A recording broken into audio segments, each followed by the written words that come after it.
Hello and welcome back to the Brit Iron Podcast. Today we've got another hot episode for you. We'll be running through the news. We'll be continuing with our season preview series. Matt will be giving us a fancy quickfire conundrum, and then we'll be following on with the Matt v Sam head-to-head.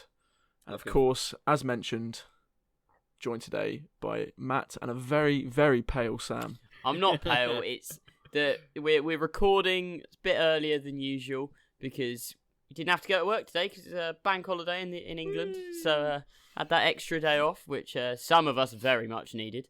I don't know why I celebrated. I worked from home, but Yeah, I was going to say early finish, day off tomorrow. It's all good. It's all good. It's a hard life, isn't it? I'm just here to go 5 up against Sam. Let's be honest. Oh, That's why I'm here. Fight and talk. I can't argue with it though. Yeah, like, it's almost at this point. I'm just going to keep quiet. Yep. Yeah, it's for the best. Yeah. However, we should probably kick it off right into the news. And to kick the news off, we'll talk about Leonard Fournette, who as of this morning has been waived by the Jacksonville Jaguars. Whew, what do we make of this news? This is pretty hot off the press news. I don't really know what to make of this news. Like, I don't get it. I mean, I kind of do. I know there's been a lot of talk for a while now that Jacksonville weren't really sold on him and that they didn't necessarily want him there. And obviously there was talks of him getting traded. Turns out they couldn't get anything for him. But I don't see why they would just waive him. I still think he was one of the better running backs on that team and he would have been a useful asset.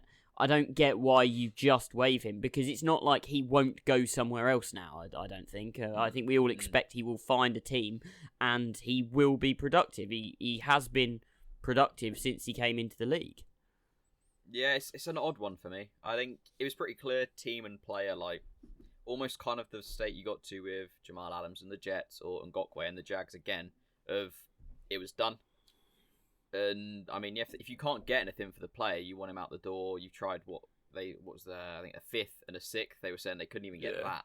So at that point, just cut your losses. I think because if the player doesn't want to be there and you don't want him in the building, what other options have you got left? I still think it's weird because I think he could 100% do a job for him. But I think it's just maybe what we haven't seen behind closed doors. What conversations have we missed out on? Because there's got to be, obviously, I think there's the key headlines. There's been a lot of things go on, but like they've been since the draft been trying to shop him since this whole off season. That's been the story: is will he, won't he? What's going to happen? And if no team wants to pay for him, I think normally that tells me that there's word being spread. Maybe his agent getting in people's ears, like you don't even need to give up anything for him. Like, wow, yeah, almost a bit them getting spiteful back at the Jags. Yeah, I don't know what goes on. It feels a bit like we talked about it last week with Earl Thomas, and I think I mentioned the talent versus culture. It feels like they're heading towards the culture side of things as opposed to the talent, because as you alluded to there, we all know he's got big talent, and I think also if someone else was to pick him up, they'd save something like $4 million in cap space, right? Which is pretty handy for them. Yeah. So from that point of view, it works out. And it's also interesting in that draft, the running backs that were taken ahead of him, there's a whole list of names that were, looking back, the better option in hindsight.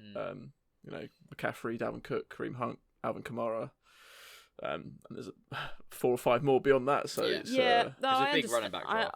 I do understand that, but it's not like he's not been productive. Yes, he's had injury concerns and stuff like that, but when he's on the field and playing and getting the ball, he might not be the most efficient running back, but he gets yards and he does produce.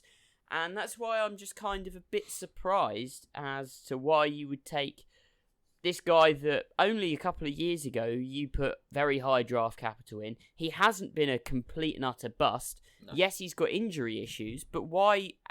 I think, like Matt said, there's something that we are not aware of here. Because to just give up completely on a guy like that suggests that there's something we don't know. I think maybe as well, obviously it's coming up to the point where they're going to have to start to think about paying him. And I think he has shown that he can do it at times. There's obviously injury concerns. There's off-the-field concerns at points. So he's not going to become one of the best paid guys, but he's still going to want money. And if you're thinking, we don't want to pay him, they're they don't expect to win, I think, realistically, with what they've got there. So I kind of think, why not cut your losses now, give some other guys a chance. You've got a young quarterback there who potentially you could find a window with. Yeah. So cut your losses now. If this season they know, then I think realistically they're not going to be winning anything. Yeah. So have a season for some other people to develop, see what you need, and know if you need to go back to the well and try again with a running back. But without Fournette hanging over, being like, hang on, I want these carries, and just disturbing everything. I think it's maybe the other point. They're just kind of saying, right, cut our losses, move on. Yeah. He's not the future of the franchise.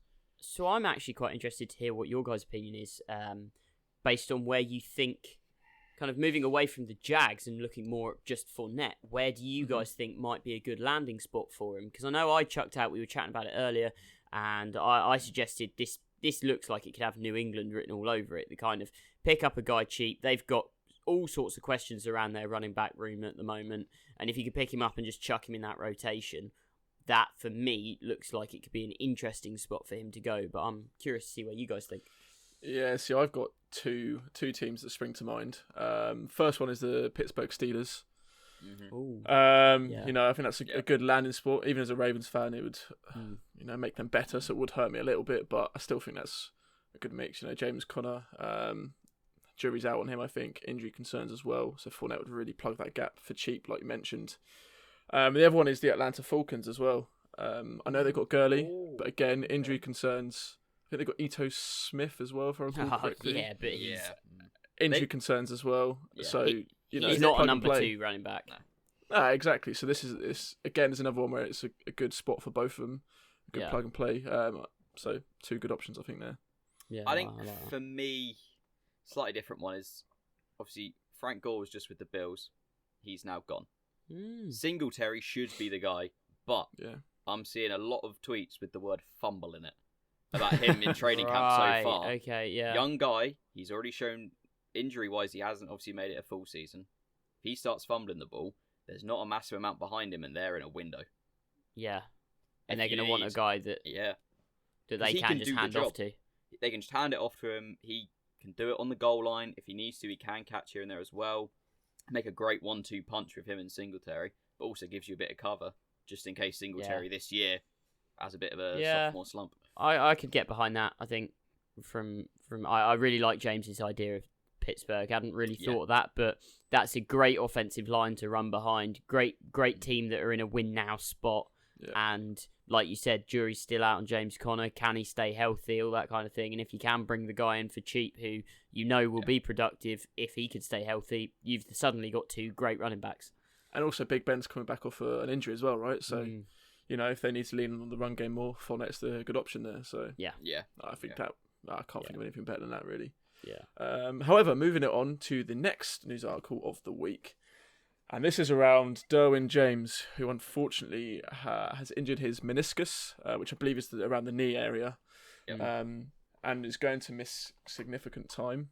Yeah. So I believe there's two options they have on that injury. There's a short-term option, which I believe is trimming, something around the knee area. This is very much a loose way of describing it. They trim part of the meniscus, and I think he can be back within like 4 to 5 to 6 weeks, something like that. But then long term, there's arthritis issues, or they can fully repair it, which pretty much means he'll be out for the season. So I think at the moment they're working out what best to do. James here, haven't you? Got him. I mean, he's arguably one of the best young players at his position in the league. He's on a good, interesting looking team going forward. They've just got their quarterback of the future, they think, in Justin Herbert. They've got a brilliant defense, great defensive line, and a really promising secondary, especially now you're adding in Chris Harris Jr. and you've got Derwin James. You've got a lot of names there. But Derwin James is a big leader in this team, and when he's been on the field, he is played at an outstanding level. And if he now misses another season, that'll be 2 seasons back to back that he's basically just been a non-factor for the team. And you've got a feel for both parties involved, really. Yeah, I think obviously this is going to hurt the Chargers. It's missing a player like that is going to limit the defense a bit, but I think there's still enough talent that I'm still expecting this to be a top defense. Yeah. But I think it's one of those ones they can't afford to lose too many more, and in a season like this, you could find that happening very easily. I think from what I saw this morning, they sort of put out a little statement just earlier, and it was still kind of doing tests. They're not putting out too much of how serious this is, but it's one of those ones where it's either probably misses the first few weeks or misses everything. So either way, it's not good for him long term as well. Is he just going to become one of those players where you look back and say he could have been a Hall of Famer? He could have been incredible, but his body just couldn't. Well, fingers crossed the organisation will deal with this well, and they'll make the right decision for him and not just rush him onto the field, because it's not unheard of in the NFL for teams to make the decision to get the guy back on the field as quick as possible, and then it ruins them in the long run. There were all sorts of issues with Andrew Luck in Indianapolis where they were made questionable decisions over what was the best treatment, etc., etc. And some people would say that's why we didn't get a full career out of Andrew Luck. So fingers crossed for him, it's all well handled and he's back out on the field and healthy as soon as possible. Yeah, I'd like to think from what we've seen on Hard Knocks, obviously the team get to kind of tailor what we see, but I think that's one of the teams you look at and I think I'm less concerned of them mishandling it. Yeah. I think from what you see, it seems like they're quite level-headed, sensible, put the right priorities first. Yes, yeah. But then again, they get, I guess, a final say on what goes out on that. So who knows what actually is like behind closed doors. We don't actually. It's a weird one. But one name I would like to float out there potentially is Earl Thomas potentially to replace him there, because the defensive coordinator Gus Bradley worked with Earl Thomas at the Seahawks, and now Earl Thomas would be on the market. I don't think that would necessarily be a great look for the team this early. Yeah. I can see. I don't think anyone will pick up Earl Thomas until midway through the season when it's starting to look like make or break, and they just need one player to get them over whatever that next hump is. That's when I think he'll get considered.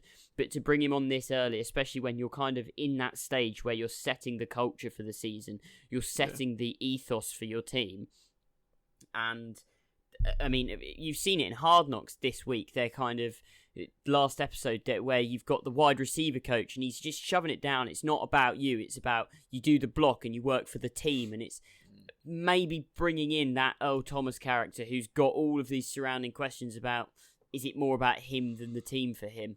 That might not be the best look at this point in the season. Yeah, 100% agree. I think with this, obviously, I don't think any move's going to happen until they know if it's the season, maybe. And maybe if you see another player have to miss out a few weeks for COVID and these sort of things, that's when I think Earl Thomas gets picked up, like Sam said, a little bit into the season, if players are missing time, big injuries. Because I think he's almost maybe going to be a bit of a if you have to signing, not a we want him in the building signing. Because I think, as we said last week, I don't think we know everything about this. Within the league, maybe more information's available. So maybe there's even more red flags that we don't know about. Who knows? But I don't really think Earl Thomas, we picked up for a while. I think we're seeing a real shift in the league of talent against culture. Culture's really starting to catch up now. Yeah. And teams are starting to learn that someone can be as talented as you like, but if they're going to mess up the whole mood within that locker room, they're going to cause arguments, they're going to put guys on on different pages, your team ain't going to perform and it just ain't worth it to pay them big money. Stay away. To cause you problems. Yeah. Definitely stay away. Interesting points. But moving on to the third and final news piece of the week. And this is that Kalen Ballage has failed his medical with the Jets. I believe this was due to a hamstring injury. And this comes off the back of the trade which was agreed, which I believe was Kalen Ballage going for a 2021 conditional 7th round pick. Is what it was. It was a nothing trade, if you like. I think the thing that this kind of speaks to is Adam Gase and Le'Veon Bell. They really don't seem to be getting on. Gase doesn't want Bell there. It's not his guy, and they're paying him a shed ton of money. But if Gase doesn't want him there and he doesn't want to give him the ball, that to me spells issues. Yeah. From a fantasy standpoint, if I'm a Bell owner, then I'm really nervous about putting him in because he could yes, 1 week he could have a great week, but I mean if Gase just doesn't want him on the field and Gase is trying to bring other guys, and bear in mind Kalen Ballage, this is a guy from Miami, this is one of Gase's guys, a guy that Gase brought into that organisation, so it is one of those things that everything points to Gase not wanting Bell on the field, but Bell is going to be the best running back on that team, so he will be forced to put him on the field, but I'm not sure how well that will translate to putting Bell in the best situations to succeed. I think this is a whole weird situation anyway. When the trade was mentioned, it was like, well, hang on, everyone knew he was about to be released, and I don't think there would exactly be a massive market for him. He has he's shown at points little bits here and there, but there's not going to be a massive load of groups lining up for him. So I think it's just a bit of a weird Adam Gase move. And then I think the stat currently is about 60-40 split between Bell and Frank Gore in practice. And it's like, if you've got a guy that you're paying as much you're paying Lev Bell, that you know has had an off year, and that's probably most likely, well, partly offensive line, partly because he sat out a year, so he was rusty. Surely you just want to get the most out of that investment and really kind of give him a proper training camp and get him ready to go. They put the investment in the offensive line. This just, I don't know. I am nervous as a Bell owner in fantasy, and another running back in that room, Perrine, potentially he's got a little injury, so he's missing time as a rookie. That's not going to help him getting out there. So maybe that's more of what factored into this, was they're concerned about putting him out there too soon, and they want a third guy because, doesn't like Lev Bell enough, whatever. I don't know. But it's just concerning, it's just odd, and I think probably Adam Gase, potentially last head coaching job, I think, unless he somehow turns this around. Everything he's doing, if I'm a front office, makes me think, so I could bring him in and, I think he could turn up at the Chiefs and probably think, I don't like this Pat Mahomes guy, I didn't bring him in. He just seems to hate anyone, no matter how talented, if they're not his guy. I understand. I do kind of understand where he's coming from. I mean, if I walked into a situation as a head coach and I'd said to my GM, look, I don't want this guy, I don't want to pay him that much money, and the GM's overridden me, I'm going to be hacked off about it. Especially if, before it's happened, they know that's not what you want, and this is my team, I should have a say. But at the end of the day, his job as a head coach isn't actually to manage the roster. It's to coach the players the GM gives him. Now, in some organisations, you will have setups where you've got a coach who is as involved in the roster management as the GM, or maybe they don't even have a GM. It's just a coach, like Bill O'Brien, who's basically the overlord of Houston. He just does whatever it is he wants. Yeah. But as a head coach, you can't be seen, in my opinion, to if your GM goes, right, that's my guy, that's the guy I want on the team, I want to pay him big money, you can't then turn around and go, well, I'm not going to give him the carries. I think that's just poor. I think it's poor form, and really, I think it, like you said, it's a bit of a make or break for Gase. If he doesn't turn this ship around in the next 12 months, I think that could be him for a head coaching job for a very long time. I think as well, one thing that speaks to is if your front office, you're saying, I don't really want this player here, he's costing us cap room, free it up for me, let's move him on, let's get some capital back. And the front office says, no, that's them effectively saying, we think the lifetime of the player at this organisation is longer than yours. Yes, yeah. Which, true. That means I think they don't have enough faith in Gase to say, here's the keys. Would you have faith in Gase, though? No, I don't blame him. But I think in that situation, why is he there then? I don't know. I think this is a thing of one of them's going to be gone by the end of this year, Gase or Bell. I think by this time next year, one of them surely is not going to be able to be in that building. It's going to get to a Fournette sort of point, a Jamal Adams point, of where. And I think if the front office don't want to trade him, unless he comes out and Bell doesn't look like Le'Veon Bell this year. Yeah, I think it's leaning 60-40 Gase at the moment. I would be very surprised. I would be very surprised if Gase is there this time next year. I mean, unless they come out and Sam Darnold pulls out some magic, I can't see them being a winning team. I cannot see any scenario in which they're a winning team, and I actually think that is down to Gase, because I think they've had the talent in that building. Oh yeah, it's just been mishandled, and they've let some of it walk. I mean, The issue with letting players get traded away that are all pro level players, because you've allowed it to get to the point that they don't want to play there. That's on Gase. That's on the front office, and that needs to be fixed. Yeah, and they're also relying on one Brashad Perriman. So I don't think that's going to help his case at all. No comment. No. All right, fair enough. I'm not biting today. Oh God, that's been brewing in my mind for so long. But Love it. James Just just wanted hears the to word get it out Jets. there. It's just like Perriman. Hate Perriman. It's a good point, though. It's a good point. But there's also a good point to move on to our the number one team in our season preview series, who, if you haven't guessed by now, is the 49ers, the San Francisco 49ers, who we have got pitted out at 14-2. Oh, that's a lot of wins. Yeah, a lot of wins. Very respectable record. Could say that. Yeah, that's what. Yeah, I mean, it came with a bit of a shock that these guys were number one to me, but it is Really? what it is. Yeah, I mean, because of the two before, obviously the Chiefs and Ravens, I believe, are better teams. Yeah, but you know what they say? Offense wins games, defense wins championships, mate. And schedule helps records, and that's the reason. I like that. Smooth. Yeah, exactly. But kicking it off, though, and we'll talk about Jimmy Garoppolo, Jimmy G. Do you guys believe that this organisation has full faith in Jimmy G? I do and I they don't. do within the system. I think, obviously, the big talking point, I think before this off-season, yes. Then the second it came about, Brady's leaving New England, that was what started swirling around as this was one of the destinations for Brady. But I think, at the end of the day, it's Brady. I think there is a lot of teams that would have had that thought. It might just be that someone within the organisation made a comment that a discussion had been had, or we don't know to what level the interest was. I think it was just almost if any team got associated with him and didn't instantly say no, it would kind of snowball. I think it's such a storyline if it's they bring in Brady to replace Garoppolo after everything that happened in New England. If I'm a newspaper or like the media, I want to write about that. So I think maybe this was slightly overemphasized. I think maybe there is an argument for it, but I think he's done everything they need him to do in that system, and he's shown he can do it well. He just didn't get the ring at the end of it. Yeah. So I think for now, I think so, but I think they're going to be expecting him to deliver a ring. I think San Francisco in the next couple years.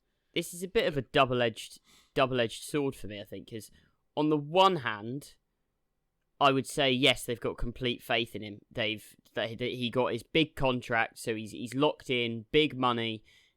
So there's no contract thing. It's not like, oh, will he be there next year? Everyone would expect him to be there for the next 4 or 5 years. He's done nothing but win since he got to San Francisco. Yep. So when he is healthy and he is on the field, they win games, a lot of games.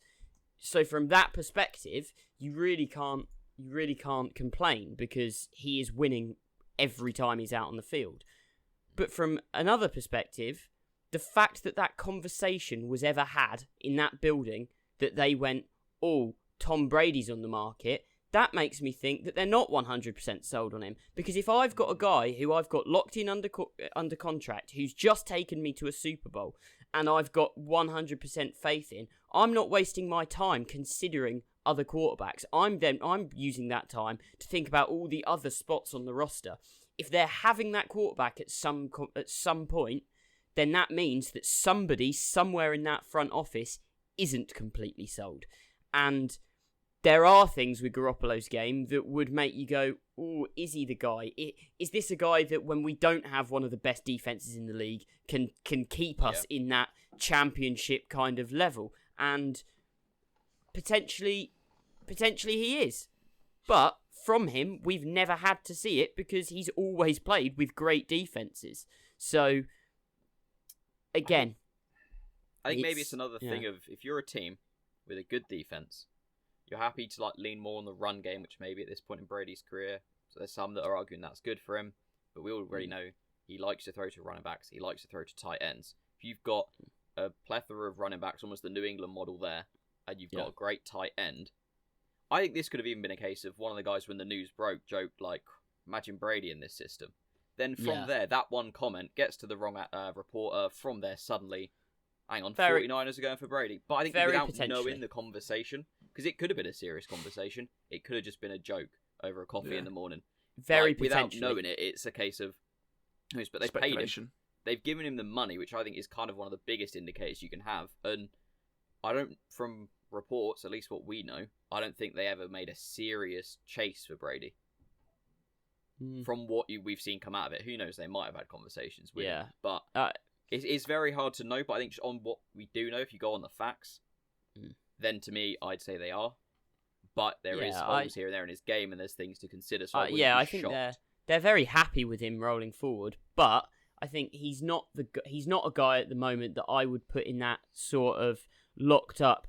He will be there in 3 years. Like, you know that in 3 years, Lamar Jackson, short of something really weird happening and really out there, a nasty injury or something off the field, like something not necessarily football related, he will be the starting quarterback for the Ravens. You know that because he's about to get paid. He as long as he keeps playing at that level. Similar with Mahomes, someone like that. Yeah. With Garoppolo, I think there's a genuine possibility that because with the money they're paying him a lot of money, and because of the way that system works, you don't necessarily need a big paid quarterback. So maybe in a year or two they go, right, we're not going to give him his second big contract because he's not done that much to prove that he is an elite quarterback. We will just go and we will pick up a guy cheap in the draft, or we will pick up a game manager. And maybe that's how they want to play. So I'm just wary of the fact that at some point someone has had that conversation in the building, which makes me think they're not just happy with where they're at quarterback. They're constantly open to the idea of maybe we could improve it. I think the biggest question for me is, can he deliver him a ring? Because I think that just locks up. I think it's if maybe in 2 years' time they've come close again, but he hasn't gotten that ring. Yeah. Then I wouldn't be shocked if there is conversations happening. Very serious conversations. But I think for now, just if looking at it more just on the front of this season, I think we've got them as our number one. I think it's a kind of almost a top three, the very serious, like the front runners for it. And then it's still relatively close behind that, but they're the main three. And within the NFC, at least, this is the team. Yeah. So I think at least, I guess maybe one way to go is just that for this season, I think he's going to once again fill that system and do exactly what they need him to. It's going to be difficult because I think they're having a lot of turnover at wide receiver. It seems everyone's going down injured. Yeah, but I mean, I don't worry. It's a running offense anyway. I don't worry. They've got the running game, so I don't worry about that just because they've got Shanahan. He is the best. He is the best offensive mind in football, and what you've seen him do in multiple offenses from Atlanta to San Francisco is he will take players that you've maybe never even heard of and they slot in, and suddenly you've got Raheem Mostert, who a couple of years ago would have been happy to just not be on a practice, to just be on the 53-man roster, and now because of Shanahan and that system, he's in a position that he's turning around before demanding more money or he won't play. That is not off of, yes, Mostert has stepped in and done well, but that's on the back of Shanahan's system.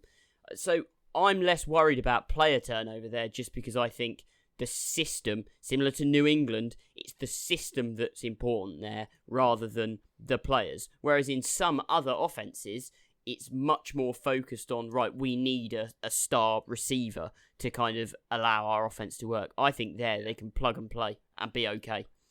I think within reason. I think at the tight end position they can't. I think Kittle's so important to that, and just in terms of he's a monster in all aspects.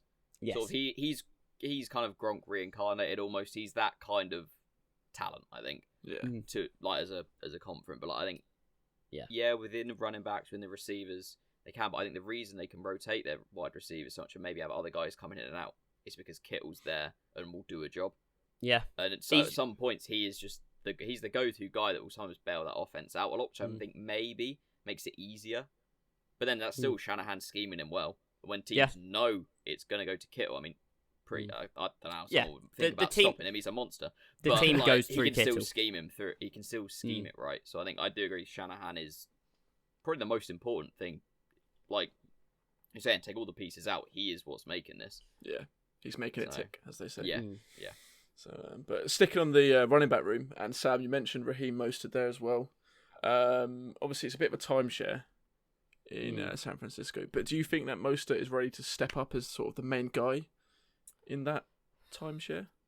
It's such a tricky one to call because it's it's Shanahan. It's kind of like, it's similar to the New England situation, is where you could have if they have 4 backs on their roster, 1 week you could have one guy go out and it's Mostert and he gets 20 carries in a game and he is the guy and he's on the field for 70% of offensive snaps, and then the week after, because of the way that they're scheming, whatever it is they want to do, suddenly Mostert's down to 35% of snaps and he's only on the field for third downs. So it's hard to kind of call in that system. The one thing I would say is whoever is on the field in that system is going to be incredibly productive. It's just Shanahan is not shy of giving the ball to multiple guys. You could have 4 guys that all get legitimate snaps and legitimate playing time, but obviously from a fantasy standpoint especially, that's a nightmare, because you've got a lot of production coming out of this backfield, but it's split amongst 3 or 4 people, and I wouldn't be, week to week, I wouldn't want to be the one who's having to call which one of those running backs is going to get the carries. I think the biggest thing for me this year is Jerick McKinnon. Coming off a massive injury, but all we're seeing so far, in terms of news coming out of training camp, is how fast he is. No one can keep up with him. If he gets in open space, he's gone, all this sort of stuff. Which, the way this system seems to trend is one guy who just has a blowout week and you never know who it's going to be, as you were saying. Talent and ability like that can really swing that conversation, and if you're going to end up maybe riding with the hot hand a bit more at points, that worries me. I think to a point that, I think as a backfield it's great and it's going to run and it's going to be second to the defense what really pushes this team on. Yes, but as you sort of hinted in fantasy, I don't want to touch it. I don't want to go near it. But from a just football point of view, I think they're in a great spot with what they've got there. They've got a lot of complementing backs that I think have all got a set role that, depending on who they're playing against, they can find a way to run the ball or get the ball and get production through that running back room. Yeah, and in terms of getting most of it in space, there's not going to be very many people better in the league for scheming players into open space than Shanahan. Exactly. So, look for a big year, I think, from Mostert and McKinnon. Yeah, definitely. And sticking on the fancy front, and Matt, you mentioned this defense. How highly rated are they for fantasy? Is it the number 1 pick you should be looking for when you're looking to draft the defense? That D-line, incredible. Secondary, I'd put pretty good as well. Top 3, I think, for me. The only slight concern is when it's a run-heavy team. That's going to try and limit the time the defense is on the field. You get sometimes potentially a little bit more value if it's a heavy throwing offense, where every now and then you'll find the ball a couple more turnovers and stuff like that, which means your defense has a bit more opportunity. But this is just such a talented defense that when they are out there, they're gonna have good weeks for you. It's gonna be a lot of sacks. Yeah, there's just a slight limit on them just by time on the field. But then the contrast to that is it means they're always pretty fresh. So I think comfortably a top 3, or even if you get to that, maybe your 14th round. Some people do defense a little bit like 13th.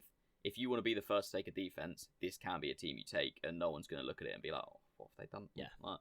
Yeah, they're probably not. There's a team that you probably aren't going to be putting up dud weeks ever. Yeah, because there's not going to be many teams in the league that can go and score on this defense, which I think for fantasy purposes is quite nice, because you've got that baseline of, right, if they don't get, even if they're not a high sacking or a high scoring defense, as long as they just don't concede points, I'm going to get something.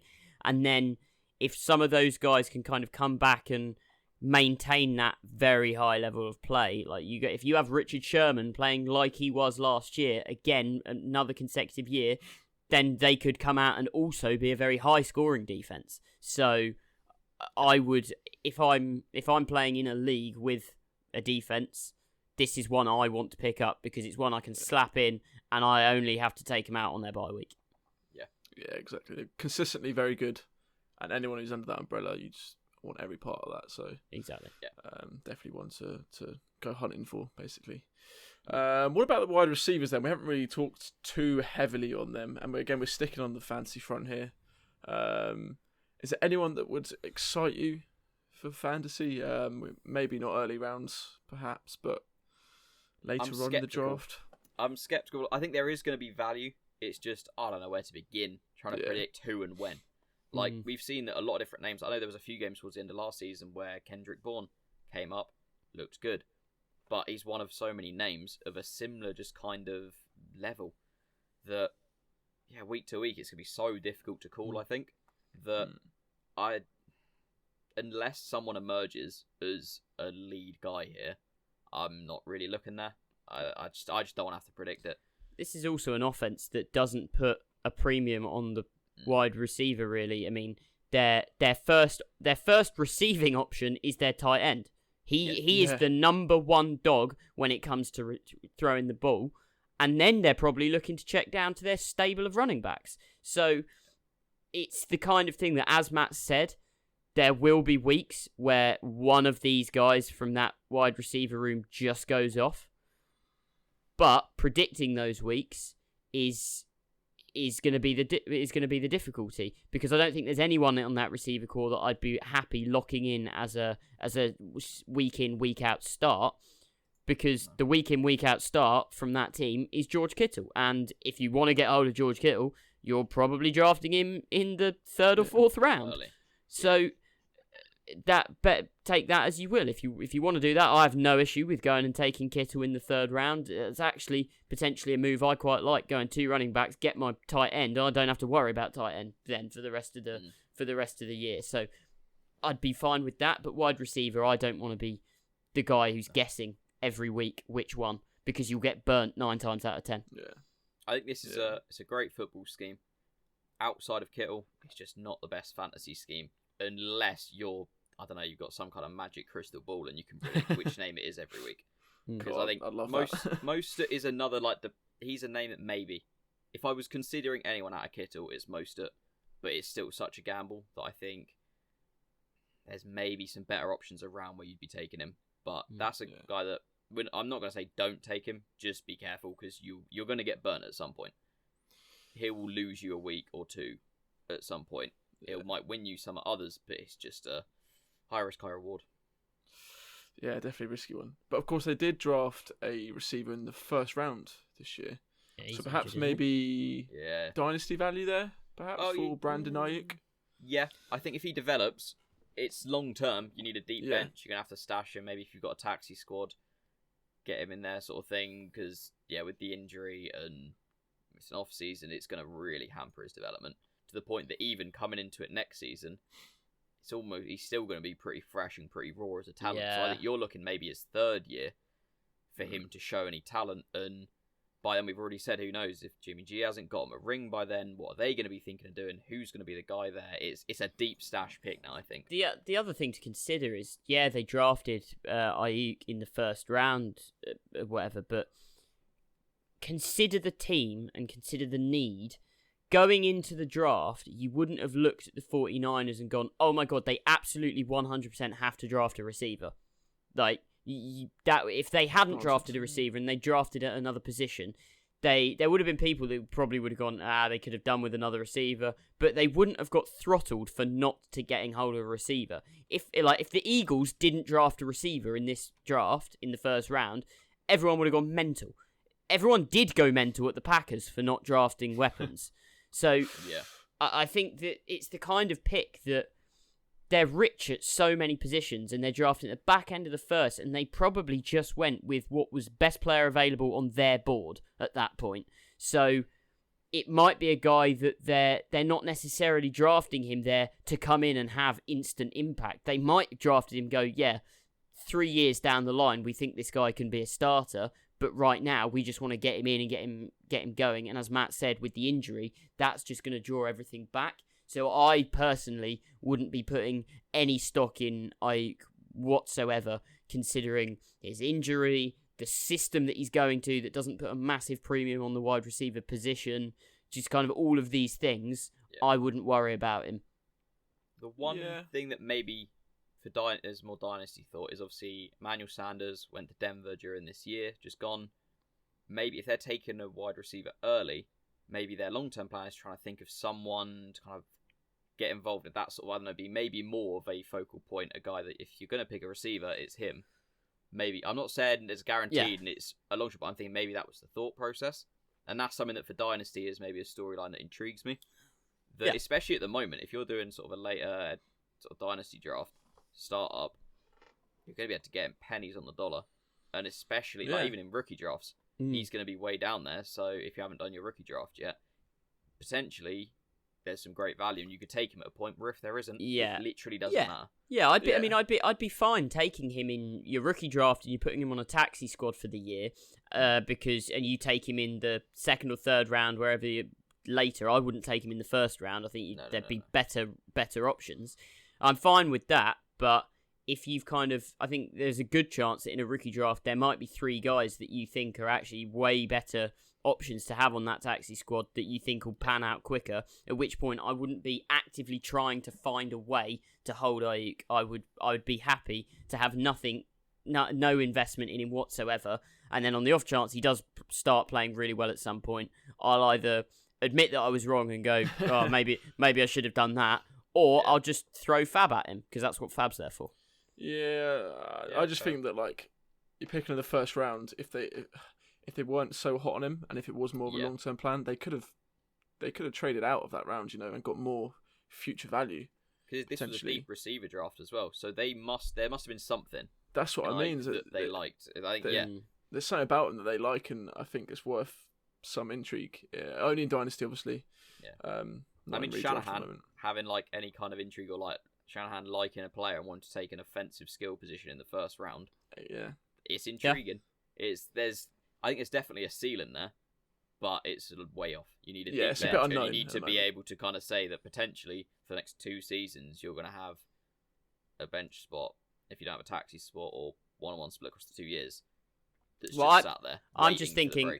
I'd just be thinking basically from a very pragmatic standpoint. Can this offense kind of consistently maintain 2 players that go over 1,000 yards? One of those is always going to, for the foreseeable, Kittle is going to go over 1,000 yards every year. Is this an offense that can maintain having another player go over 1,000 yards?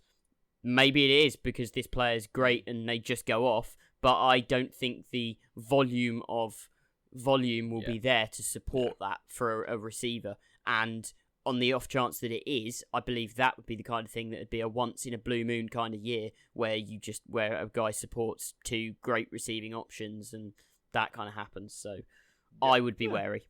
Yeah, we'll see how it develops. Yeah.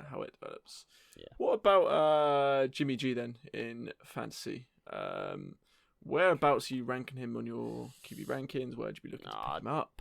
Almost out of consideration. Yeah, out of consideration. Like he's talented. He is a good quarterback. I just think he's a great fantasy quarterback in this scheme. It's a scheme thing for me that I just don't really want in on it. Yeah, personally, it's a tough one because I already said Tannehill is a guy that I like. I was literally just about to say that. And the issue is, I don't know why. I just don't know. There's just something for me about Jimmy G that I just wouldn't go for. Mm. It's funny because I think because the scheme at points, I don't know. We covered this in our Titans preview. I think there's going to be a bit of a swing in how the Titans play when they have to. Whereas I think with San Francisco, we've pretty much seen, and the way they're set up in their backfield is so diverse that they won't necessarily have to go away from running the ball. I think we've already said Titans pretty one track. If they're running it, Derrick Henry's running it straight at you. Yeah. So if they change, it's going to be more towards passing. Whereas within San Francisco, it's just a different name gets called from the running back room, which I think that's the difference to me. It might seem minor, but to me, when I'm drafting in fantasy, putting my season on someone, that's enough to swing it for me. Yeah, no, I completely agree with Matt. I was going to bring up the fact that I think you got to slide Jimmy Garoppolo into exactly the same bracket that I would have Ryan Tannehill in the sense that neither of them are bad quarterbacks. I actually think Garoppolo's a considerably better quarterback than Tannehill. I do. Yeah. But these are both guys that you could there's a very real possibility that of your 15 weeks that you're playing fantasy football, that 4 of them, they both throw for less than 100 yards and no touchdowns because they're just the way their teams are set up to play. And that doesn't mean that they're bad quarterbacks, anything like that. It's just the opportunity isn't there. And at the end of the day, in fantasy football, you're not necessarily after the best players. You're after the guys that get the most opportunity. And there's a very real possibility that Jimmy Garoppolo is just not going to be asked to do that much. They will go and win games where he throws the ball 8 times. They will do that. They have done that. And That is something that needs to be considered. He probably isn't going to put up massive numbers, but they'll still be there in January, and they'll still probably be there in February. Yeah, no doubt. Yeah, 100%. No doubt. Okay, then. One final player to mention. Ooh. Yeah, you can probably guess who it is by now. Before we wrap this up, is obviously the kicker, Robbie Gould. Just worth mentioning. If you've got a kicker in your league, I wouldn't be too worried about this. Worried about kind of going after this guy, just because I don't think this is going to be a massively high-scoring team. They're going to win a lot of games, but they're probably not going to be putting up 35, 40 points a game. So, he's not the top 5. I think I'd slot him in as a name if you're going to leave it, and you're still going to draft the kicker, but you're not going to do it in that first run where normally someone does it and then 6 go off the board. I say he fits into almost that second 4 that will go, and you might have 2 guys that say, I'm just going to stream off the waiver wire for my kicker all season. He's in one that I think will get drafted, but won't be drafted early. Exactly. Yeah. Just worth looking out for. Yeah. If you want to have a kicker that you feel like you can put almost no capital in, but make sure you get a guy and you're not reliant just on the waiver wire if you don't feel comfortable doing that, but don't want to put any extra capital in apart from pretty much your last pick, fine. Yeah. You can look for him there, I think. 100% agree. 100%. Okay. I believe that is our season preview series completely wrapped up now. That is. Wow. All 32 teams previewed. It's been a journey, boys. It's been a journey. I'm thankful for you guys being there to the whole way. Get emotional. Wow, Jesus. I suppose now I need to start thinking about what we're going to do in next week's episode. The episode planning's been very easy for me. I'm going to actually have to start doing some work. Wow. That's unlike you as well, man. That's unlike you. However, Matt, I believe it is now time for your fancy quickfire question. It is indeed. So we've covered a high-end fantasy tight end here in George Kittle. I'm looking at the other end of tight ends for this question.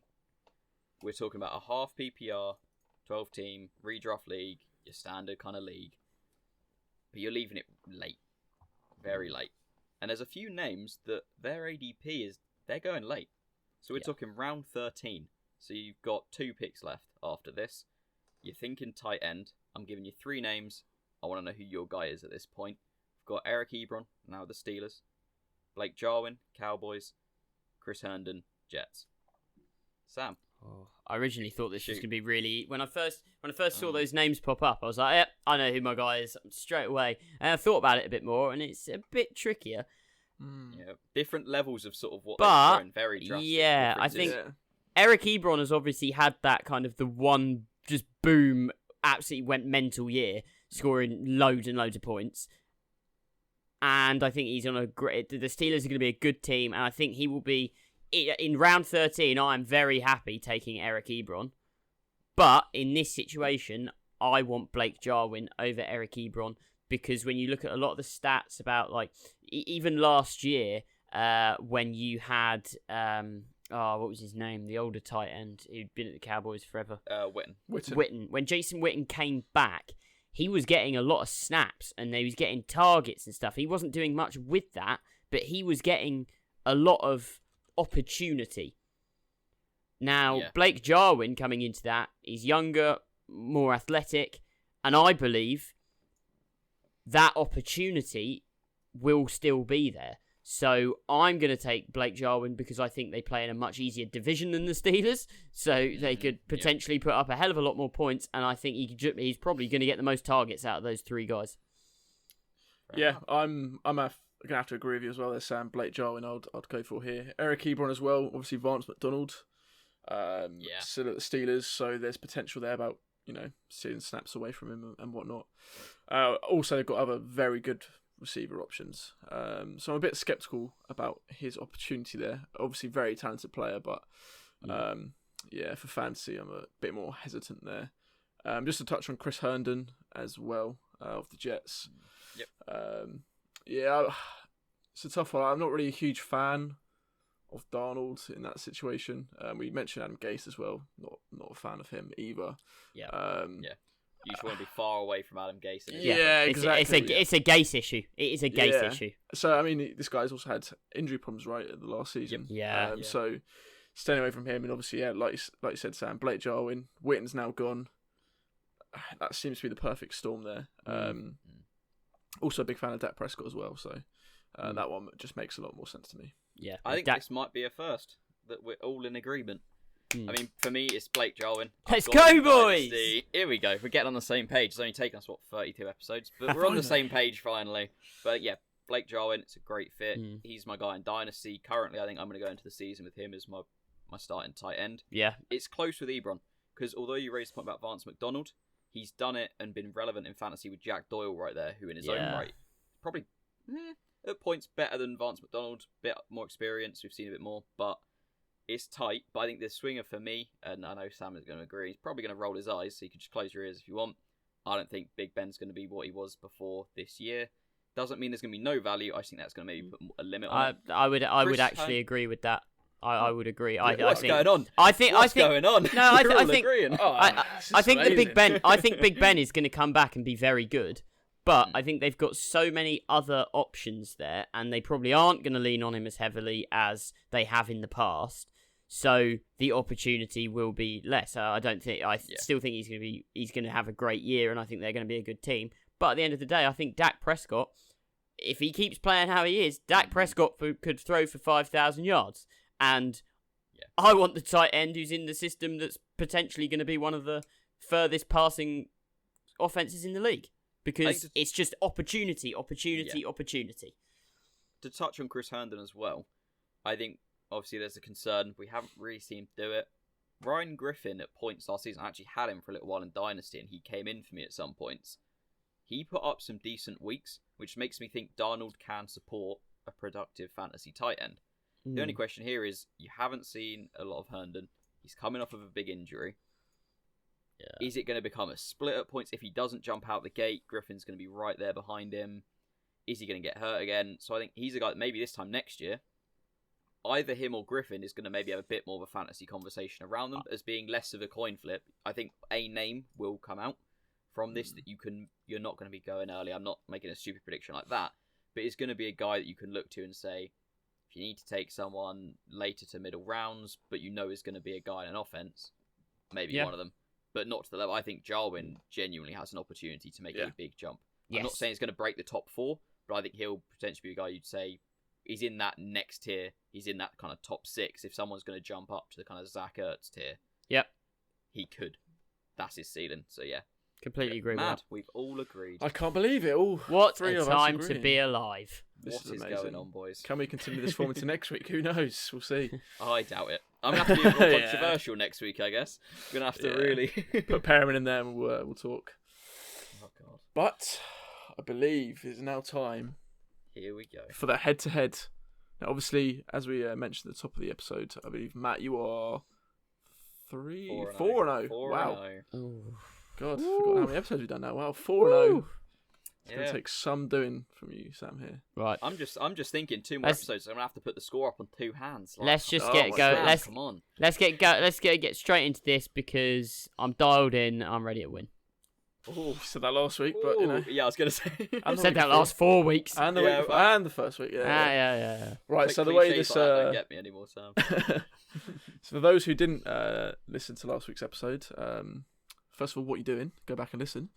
And second of all, this is how it rolls. So it's going to be a sort of snake draft, and we're going to be looking back at some fantasy points per game stats from a gone year, should we say. This year is going to be 2015. Oh, So it's going back 5 God. years. okay. It's all players that we should know. There's no Alright. curveballs in there at all, or names you would have Lovely. forgotten about. Oh, this is going to be... Really going to have to test you here. I'm all for this. So again, it's Alright. 9 rounds. We're going to have 1 quarterback, 2 wide receivers, 3 running backs, 1 tight end, 1 kicker, and 1 DST. First round will be quarterback, then it'll be wide receiver, then it'll be running back, then receiver, so on and so forth. You've got a pool of 4 players to pick from each round, and you've just got to base it on who you think is the best option. worries. Points per game. PPR scoring? PPR So scoring. based off their PPR scoring. Right. Based on PPR. Okay. Everyone's got 10 games minimum as well, so there's no anomalies in there to Alright. sort of mess you about. Let's go. There's definitely Right. players that I know the name, but where were they in 2015? No, yeah, you should know all the names in these ones. But yeah, there's a few. Really got to think about it. So we'll kick it off. You know what, Sam? We'll give you the first pick here. Let's go. So QB1 Yep. is the first one. So the options are Kirk Cousins, Eli Manning, Matthew Stafford, and Ryan Fitzpatrick. Who are you taking? I'm going to take Matt Stafford. Straight in there. Straight in there. I like it. That's the way to do it. Don't think about it too much. No, have a little think back. It's between two names. 2015. This was 2015. I'm gonna go Kirk Cousins, Kirk Cousins. Nice. but I think I might be a season out on that one. It's a good pick. It's a good pick. Oh. Okay, so moving back through the draft, Matt, is your turn again, and we'll go to wide receiver 1. Okay. So your options are Eric Decker, Ooh. the New York Jets, Oh. Larry Fitzgerald, Arizona Cardinals, AJ Green, Cincinnati Bengals, and Doug Baldwin of the Seattle Seahawks. Those are your options. Oh, there's some names in there. There's some Yeah, a real few names in there. throwback names in there, has to be said. It's really testing you now. Ooh, 2015. 2015. Cast your mind back. That's what I'm trying to do. It's just We're all there's 18 one at the time. particular player that I'm really just trying to place in that season. I'm gonna go AJ Green. AJ Green. Okay. Yeah. Sam, who are you That wasn't the fancying first. Yeah.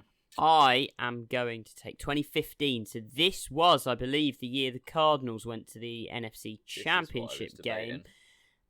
And I believe it was the year they moved Larry Fitzgerald into the slot. I think That's he what I had was trying to quite place. I think he had quite a good year. Yeah. But Doug Baldwin also had a good year from memory. Well, I'm going to go risky and I'm going to say Larry Fitzgerald. That was the name I was thinking. I was just trying to place the year he moved about the system. That was the name on my. good risk to take that one. That's all Yeah. I'll say on the matter. Nice. Right, Yeah. Sam, you're up next again. Obviously, snake draft. Yep. Moving on to running back 1. Yep. So the names are LaShawn McCoy of Buffalo Yep. at the time, Danny Woodhead of Ooh. the Chargers, Todd Gurley Yep. of the Rams, and Adrian Peterson, who was in Minnesota at that time, So 5 years ago. I'm going to think out loud here. Todd Gurley, that would have been his rookie year, I believe. And he did win Offensive Rookie of the Year, went over 1,000 yards, so I think he will have had a good year. LaShawn McCoy, he'd have still been in Buffalo and being productive. Danny Woodhead, he was with the Chargers, and he was a bit of a target monster. AP, this might have been Adrian Peterson's last year. Is this the year after he went for 2,000 yards? That's a good point. 2015. I don't I know think the I'm not it's- helping answer anyone. to that. I'm not I helping think it's anyone. the year afterwards. I am going to go with Danny Woodhead. Danny Woodhead. Strong pick. Strong pick. Yes, it's the PPR part of this that always I think Hmm. makes me question. Yeah, it's Philip just a- Rivers loves question dumping mark it on off. Yeah. Philip Rivers got the Right. most dump offs in the league in the last 3 years. Fun I fact for you. think But this is 5 years, Sam, so, you know. Yeah, I'm gonna go, does that change I'm gonna things? go LaShawn McCoy. LaShawn McCoy. All right, That's all the right. point of his productivity. We shall see. Got We to shall put our hands on him. see. It's a close one so See. far. And we're moving back through the draft. Matt, it is your turn again, and we're going wide receiver 2 at this point. Yep. So the options are Randall Cobb, T.Y. Hilton, Mhm. Amari Cooper, Mhm. Ted Ginn Jr. 2015 Ooh, PPR 2015. 10-game minimum. This is tough. So Randall Cobb, T.Y. This is Hilton, really tough. Amari Cooper, Ted Ginn Jr. Good few names in there. I'm gonna go T.Y. Hilton. T.Y. Hilton. Okay, so Not massively confident in that. so one. I've got That was a Very bit of a coin close- flip. very It was a coin close flip, group that here. one. so 2015. This was Amari Cooper's rookie year, I think. And I think he did go over 1,000 in his rookie year, but only barely. And I'm not sure he scored a lot of touchdowns. Ted Ginn Jr. I think that might have been the year. I believe he might have been with Carolina. Let me read it off. Randall Cobb, Green Bay. T.Y. Hilton, Indianapolis. Amari Cooper, Oakland at the time, obviously. And Ted Ginn Jr., Carolina. So Ted Ginn, he would have been the deep threat for Cam, and that was the year that Cam went to the Super Bowl with that, and they went 15-1 in the regular season, I think. So I'm going to go very risky because I think Ginn's kind of the upside guy as opposed to Cooper and Cobb. I'm going to take Ted Ginn Jr. Well. Interesting. I reckon that means top pick. It's learning to read James' poker face. James is like, no. 3 of them were very close. The other one was Ted Ginn Jr. Oh dear. Nah, but he might just be playing it. This is what James Who does. knows? He loves to stir it. Well, doesn't he? Master. Let's roll on with it. We'll go running back 2 then. We'll go running back 2 this time round. Sam, you're still on the clock, obviously. Yep. Snake draft. And the names are Chris Ivory, the New York Jets, TJ Yeldon of Jacksonville, Latavius Murray of Oakland, and David Johnson of Arizona. David Johnson. Wow. It's his rookie year, wasn't it? It was his rookie year where he just burst onto the scene and they were injured at running back and he was just great. That was very quick. I don't know if that was the right move, but very quick. Always really thinking about his pick there. Was it He's deep in thought now. Yeah. Has he gone too quick fire? No, I think... That's what I don't know. Was Latavius Murray, where was he? Was he with the Oakland. Vikings? Oakland. Wait, run me. Okay, wait. What were the teams again? So it was Murray and Oakland. Yeldon, the Jaguars. Yep. Chris Ivory, the Jets, and obviously Johnson already gone, but at the Cardinals.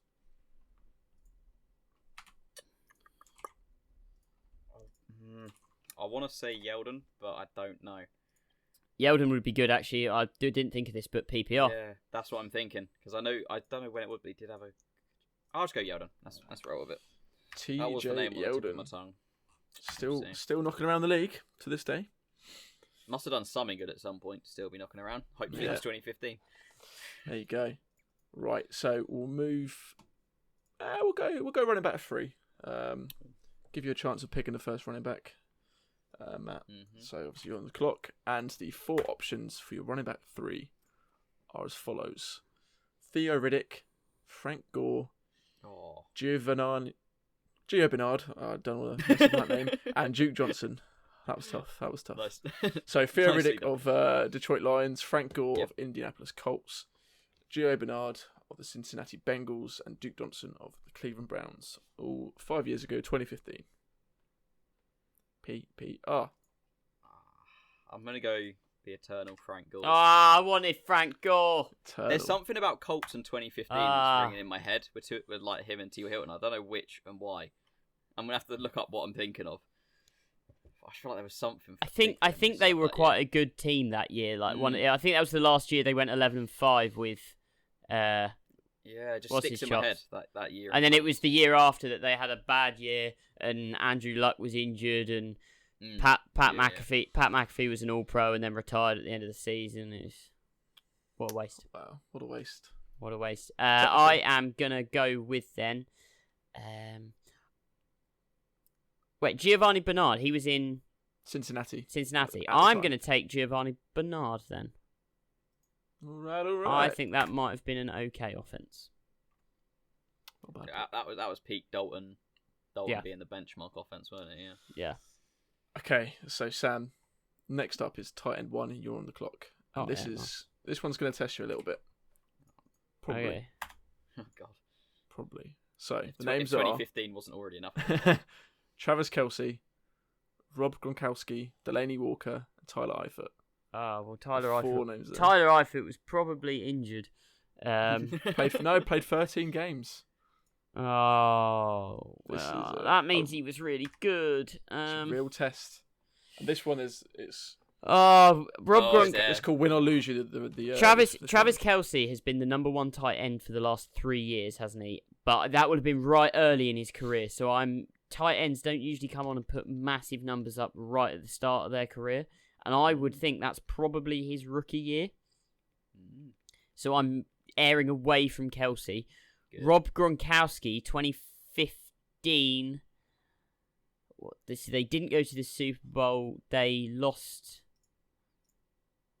They got beat by the Broncos in the playoffs. Was he healthy? I'm just going to go with Rob Gronkowski and hope that he wasn't injured. Well, he played 15 games. Okay. So make of that what you will. I'm going to go Delaney Walker. Okay. I think I might have thrown it, but that name was the one that... No. That was very, very tight between the two. The other two, yeah, a bit down, but those two were right up there that season. Nice. So got to trust my gut. Good picks there. Very good picks. Right, okay. All right. Moving on to the final two positions. Matt, you're on the clock, and the first of the last two is kicker. So you have got Justin Tucker, Robbie Gould, Graham Gano, and Blair Walsh. So I'll read through the teams as well, just for reference. Obviously, Justin Tucker of the Ravens, Robbie Gould, the Chicago Bears at the time, Graham Gano, the Carolina Panthers, and Blair Walsh of the Minnesota Vikings. Who are you taking? I'm 2015. I'm overthinking it. Is probably what I'm doing. Yeah. I'm just gonna go Gano. Just because of that offense that year. Yeah, they were rocking that year. Right. I am gonna take.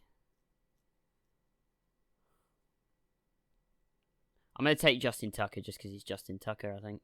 That was the debate I was having in my head, essentially. But I mean, yeah, Gano's probably the best pick just because they probably would have kicked a shed ton of point after attempts at least. Justin Tucker was the red herring amongst those, so to speak. Damn it. Oh well. But moving on to the final position, and Sam, you're on the clock, and of course it is defense and special teams. Ooh. And the options you've got: Denver Arizona Broncos. Cardinals. Yeah, I was gonna say, man, that's. I haven't read them off yet. Yeah, that just. Oh. I was just ready to jump the gun. I'm taking that. If you're going 2015 and the Broncos are on the list, you want the Broncos. Yeah. Jesus. Hold a minute. Please tell me they're not there. Talk amongst Give us yourselves. the list. Give us the full list. Give us the full list. Arizona Cardinals, Carolina Panthers, Kansas City Chiefs, and the Houston Texans. Oh, come on, man. Oh, hello. Right, okay. Yeah, you can't jump the gun like that, Sam. In which case, he's been done.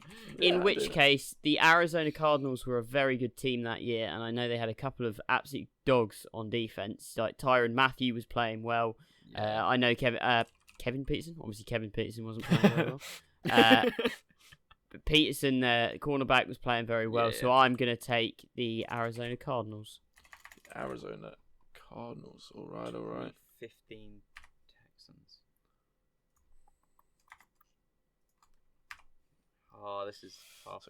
Cardinals, Texans, Panthers, Chiefs. I'm gonna go Texans. That's just a complete toss-up though with those names at the end. And we mentioned the Broncos. Yeah. They weren't even the number one DST that year. Were they not? Really? No. Interesting. No. But I thought I'd take them away just because you jumped the gun. And they carried this is what my looked like game. a one-armed Peyton Manning points that year. Jesus. So, I mean, number one was the Cardinals. Then it was the Chiefs. Then it was the Broncos. Texans down in 6. But, it happens. So come on then. Scores on the doors, mate. Okay, we have a clear winner this week. No ties, thank God for that. I think that could be so, who do I'll read off your teams and then maybe we'll do a prediction. So Sam, your QB is Matthew Stafford. Your 2 receivers are Larry Fitzgerald and Ted Ginn Jr. Yeah. Your 3 running backs are Danny Woodhead, David Johnson, and Giovanni Bernard. Oh, I nailed that time. Yeah. Yep, well played, mate. Tight end 1, Yeah. Rob Gronkowski. Kicker, Justin Tucker. Yeah. DST, Arizona Cardinals. That is a nice team. I think I'll back myself here. Yeah. And then just for reference then, Matt, you've got Kirk Cousins at quarterback, 2 receivers, AJ Green, T.Y. Hilton, 3 running backs of LaShawn McCoy, TJ Yeldon, and Frank Gore. Tight end is Delaney Walker. Kickers, Graham Gano. DST is the Houston Texans. And the winner is... And the winner is... That's a drum roll if you can't tell. You can't really see. Looks weird. Sam, done it. Yes. You've finally done it. Yeah, he's You finally finally got one pulled He's on one the back. board. You're only as good as your last game, boys. So 4-1. I'm on the board. I'm fighting back. It was a Let's go. tight affair. It was a tight affair. Sam, you What? scored 124.7 total sum of your points per game. Matt was 124.1, so 0.6 in it. And if I'm honest, Okay. the DST there was the kicker. Yeah. In that, Yeah. if you pick the Chiefs, I you tried won it. to play the man, not the teams, and thought you'd have added in a relatively middle, non-committal sort of one. It was the last minute I change. told around you, to put the overthought Texans it. in. Yeah, Overthought it. that's the issue when it comes to like these history based ones. Also, if you know, you'd have let him add Broncos as well, Cardinals would have been. yeah, that's the true. one. Yeah, Yeah, I was... but you can't jump the gun like that. Nah. Can't jump the gun. So Give it up, you know, game Well- rules. Plus, it evens up a little. Well, 4-1. not really. 4-1. 4-1. Still We are getting there. I'm Alright, that's I'm alright. fighting back. Yeah, well, I'm you got a long fighting way back. to claw, mate. That's all I'm saying. And this time in a Oh, month, month, There we go. I'll be up there again. So I mean, as long as we don't go any older than 2015, because I think that was still even the year before I played fantasy football. So I mean, I was going to go I was 2010 for this clutching. week. I was Hey, going to go 2010. and go then- whenever you fancy. Go to the 80s if you want. I don't care. I think my I'll- records only go back to 2000. I will win maybe, in. so. I will win across Yeah. any era. except I mean, I apart reckon from the anything ones, more than 4 years ago, Sam will win. Because I just I'll hold you to that. 2016 we'll do next week, and we'll see what happens. All right. And we'll do okay. half PPR as long as my stats half allow it. PPR 2016. Okay. It might not have half PPR. Plenty of time. Me to and do Sam are going to be research. so unproductive in our jobs this week. All we're going to be doing is This week. Stat. I'm unproductive in my job all the time. And hopefully Sam's employees, or Sam's employer, sorry, I should say, is not watching this because that's a sure way to get fired there. Oh yeah. maybe But mute I that bit think out. you could cough and get sacked then. However, unfortunately, that is all we've got time for today's episode. So, as ever, be sure to go over to YouTube and check us out. Go like, comment, and subscribe. We're also on Twitter and Instagram at the Brit Iron. Sam, I don't know why you're not doing your thing right now. This is a bit disheartening. Yeah, come on, mate. Letting the whole There crew we down. go. There we go. I think we should have some up there. I don't know how that would work. No, Try I'm just not editing that. Yeah, I was going to say that's not happening. No. But as I just mentioned, Instagram, Twitter, go check us out. We're at the Brit Iron. And the Listener League, we're very close to the draft. Yep. We just need Going to be occurring this week, I would imagine. So I think 2 names we're waiting to jump in. two So names. If Yep. you entered, check your DMs. and See if you got pulled in. get on it. Exactly. And get on it. But for now, thank you for listening. And we'll see you next time. See ya.